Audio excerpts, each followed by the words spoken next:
So today, we're going to dive into a legal rule that was born way back in a 19th century courtroom, but you know what? It's become a secret weapon for pretty much anyone doing project-based work today. Let's get right into it.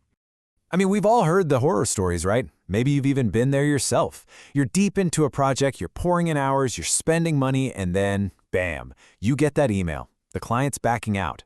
So what happens then? Is all that work you did just gone?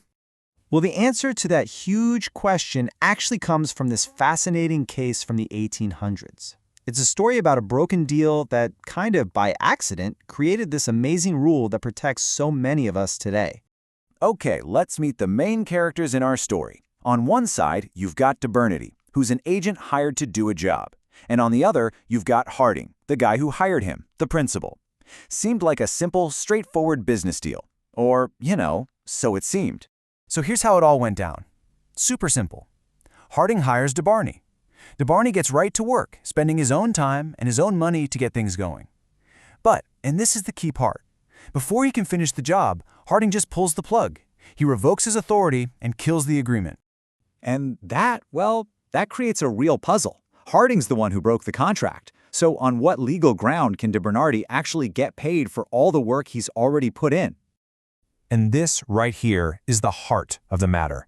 Bernardy didn't quit, he didn't mess up, he was literally prevented from finishing the work, and it was absolutely no fault of his own. He was ready, he was willing, he was able to finish the job.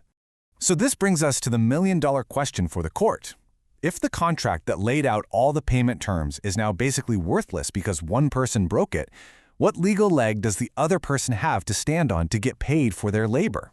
This is the tricky situation they had to figure out. And the court's answer? It was this incredibly elegant and fair concept called quantum meruit. Quantum meruit. It sounds super fancy, right? It's Latin for as much as he has deserved. And it's a legal tool that basically says, hey, forget about the broken contract for a minute. Let's just figure out what's the fair value for the work that was actually done, and let's make sure that person gets paid for it. It's all about fairness. Now, this is a really important distinction. A claim for quantum meruit isn't about getting the full price of the original project. Nope. It's a totally separate claim for the reasonable value of the services you actually delivered before the whole thing got shut down. So, how did the court take this idea and turn it into a solid principle that's lasted for well over a century? Well, the ruling was crystal clear. The court said that if one person completely refuses to hold up their end of the bargain, the other person has the right to sue, not on the contract, but on a quantum meruit basis for the work they've already completed. So this kind of creates two different paths you could take. You could sue for breach of contract, which is usually about trying to get the profits you would have made on the whole deal, or you can go the quantum meruit route and just focus on getting paid the fair market value for the work you actually did.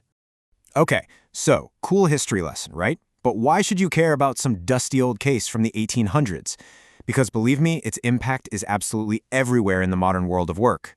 This principle basically gives us a really clear four-step checklist. Think about it. 1. Did someone ask you to do work? 2. Did you actually do it? 3. Did they stop you from finishing by breaking the deal? And 4. Did they get some kind of benefit from your work without paying for it? If you're nodding yes to all of these, you might just have a quantum meruit claim.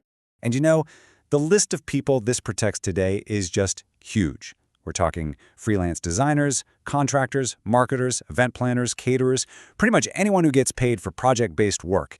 It's really become a silent guardian for the entire gig economy. Let's make this real with some simple numbers. Imagine you landed a $10,000 project. You're cruising along, you get about 60% of the work done, and the client cancels. Well, under quantum meruit, you could make a claim for the reasonable value of that 60% of the work, so something in the ballpark of $6,000. It's about getting what you've deserved. So look, if you take away just one thing from all of this, please let it be this. The law, thanks to this old case, officially recognizes that the work you do has real inherent value, even if the project doesn't get finished. Your effort is not worthless just because someone else broke a promise. Now, knowing that this legal protection is there is powerful, for sure, but it's really a fix for when things have already gone wrong. And that leaves us with a really important final thought, doesn't it? How can you take this knowledge and use it proactively to protect yourself before a project even kicks off?